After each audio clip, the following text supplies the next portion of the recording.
what is clearly an inflection point in the unfolding of the Mueller investigation. The first public splintering of the Justice Department against Mueller's team. Because the news tonight is that for the very first time, whatever private or heated debates have occurred between Mueller's team and their supervisors at the Trump Justice Department in the past, now we're seeing some spill into public view for the first time. The New York Times and other outlets reporting that top people on Mueller's team disagree with Attorney General Bill Barr's efforts to what they see as downplay their evidence and key findings on Trump. The New York Times quoting secondhand sources who say that Mueller's investigators have strong evidence against Trump and that Barr was not totally accurate in his rush to release quotes and his own opinion in his now famous letters to Congress. Now, there may have been private disagreements during the 22 months of the probe. If they're private, we still wouldn't know about them. And Rod Rosenstein was in charge for most of that period. But we never really saw daylight between Mueller's office and the DOJ during that time. Today, we're seeing a high-stakes rift go public right after Mueller turned in his report and before Congress has obviously seen any of it. So, in the spirit of thinking about where we're going, before I go into a few more of the details of why Barr's approach is in question, is under fire tonight, I want you to consider where we are in the timeline on the substance. Not the D.C. messaging, but on substance. Bob Mueller worked for almost 2 years, issuing 37 indictments and handing in a nearly 400-page report. And right now, we are currently in the waiting period between the DOJ getting that report, that happened, and the DOJ deciding how to share it, or some of it, with Congress and potentially the public. So on substance, these few weeks right now may ultimately look like the blink of an eye. Because whether it's 2 weeks or 4 or 6, the rules always provided for this time, this gap period between Mueller finishing and Barr dealing with Congress. But then you have this D.C. messaging, where the Attorney General has decided to seize on this very waiting period as his time to strike out in public, to release his series of letters, to describe what he calls parts of Mueller's findings, and then what he admits, and credit to him for admitting it, Barr using this waiting period before others have the evidence to go well beyond what he says Mueller even found and announce his own views in public, whipping up reactions across the nation. Now, as we've reported on this show, from the very day Mueller finished, those reactions are mainly to Barr and how the probe ended, not to Mueller's report, which no one outside the DOJ has, of course, seen.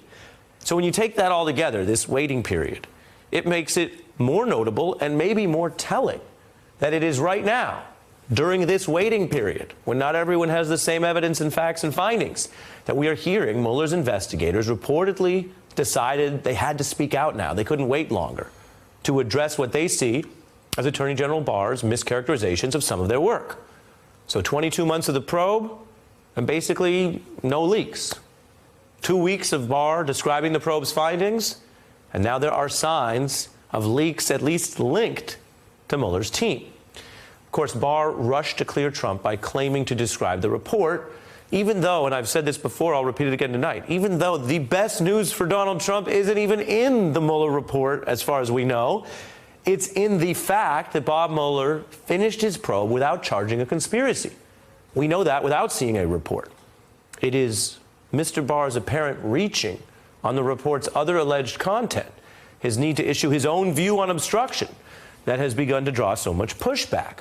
Mueller's investigators, and here's where I'll get into a few more of the details for you, say they found that it is more troubling for Trump, what is in the Mueller report, than Barr has implied. One source stressing that Barr issued his own letters, even though there were independent summaries already, quote, prepared for different sections of the report, providing that each section could have been released immediately or very quickly, done in a way that minimum redactions would have been necessary and the work would have spoken for itself.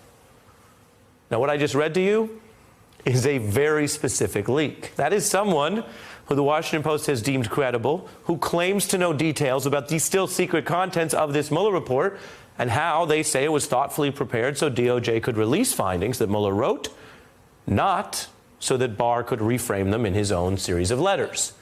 Now, these new reports are saying Barr's refusal to use those prepared summaries and substitute his own letters is suspicious. And House Democrats tonight, they say they're not having it. Judiciary Chair Nadler, who just got that subpoena vote for the Mueller report itself, now responding to these, quote, recent reports to demand Mueller's prepared summaries be publicly released as soon as possible. Now, that's a lot. this story could rest right here, with a pending fight over 1, Barr's letters, and 2, the full Mueller report, and 3, the possible existence of these Mueller summaries that Barr allegedly pocketed. But that's not all. I have one more thing before I get to our guests. Because after Barr's letters on March 22nd and March 24th and March 29th, Barr is back out today with something new. It's not a formal letter, but it's a statement. And it says Mueller's report to Barr was stamped confidential on, quote, every page, implying that basically this is on Mueller, and stressing that Barr is working with Mueller on appropriate redactions to the report so that it can be released to Congress and the public.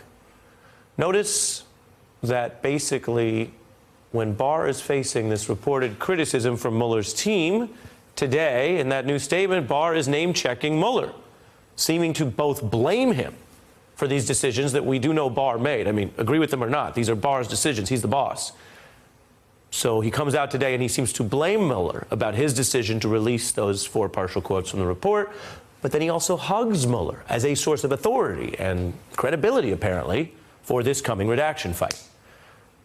Now, I don't have all the answers for you. I never do. I tell you what we know, and I try to tell you what we don't know. So I'll tell you that for whatever reason, I don't know the reason tonight, but for whatever reason, Bill Barr wants you and everyone to know, hey, I'm still working with Mueller, even as he also disputes these reports that he overrode Mueller to the great concern of Mueller's team.